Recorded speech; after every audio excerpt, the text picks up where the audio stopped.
আমরা বাঙালি, আমাদের মাছ ছাড়া এক বিন্দুও চলে না। ঝোল ঝাল অম্বল খেয়ে আর ভালো লাগছে না, তাই আপনাদের জন্য নিয়ে এসেছি ঠাকুরবাড়ির একটি অসাধারণ রেসিপি। সেটি হলো মাছের ঝাল ফ্রিজি। আমি রুই মাছ দিয়ে করছি, আপনারা চিংড়ি যে কোনো পোনা মাছ দিয়ে আপনারা করতে পারেন। দেখুন কি করে করছি। প্রথমে আমি কড়াইতে তেল দিলাম, পেঁয়াজটাকে বেরেস্তা করে নেব। ঠাকুরবাড়ির এই রেসিপিটি বাড়িতে বানানোর অনুরোধ রইল। এই রেসিপিটি খেলে মুখে লেগে থাকবে। আমি তুলেও রেখে দিয়েছি। এবার একটি সসপ্যানে জল নিয়েছি। জল নিয়ে আমি 4 পিস মাছকে লবণ দিয়ে সেদ্ধ করতে দিয়ে দিলাম। 5 মিনিট পর আমি মাছগুলোকে বের করে বটির সাহায্যে পিস পিস করে কেটে নেব। এভাবে আমি সবগুলোই কেটে নিয়েছি। আবার চলে যাব কড়াইতে যে বেরেস্তা ভাজার তেলটা ছিল তাতে আমি 1 চামচ ঘি দিয়ে দিলাম। তারপর দিয়ে দিলাম পেঁয়াজ বাটা। আমার ভিডিওটি প্রথম থেকে শেষ পর্যন্ত দেখার জন্য অনুরোধ রইল। পেঁয়াজটা আমি লাল লাল করে ভেজে নেব।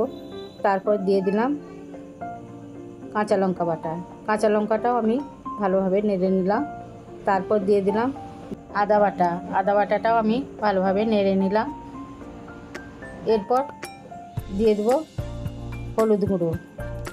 হলুদ গুঁড়ো দিয়েও আমি নেড়ে নিলাম।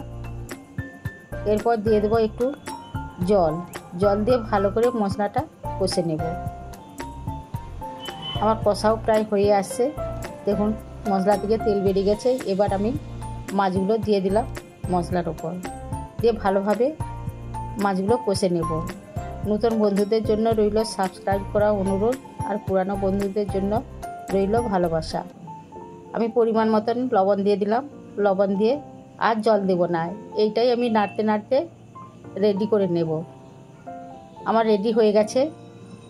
এবার আমি একটি বাটিতে ঢেলে নিলাম।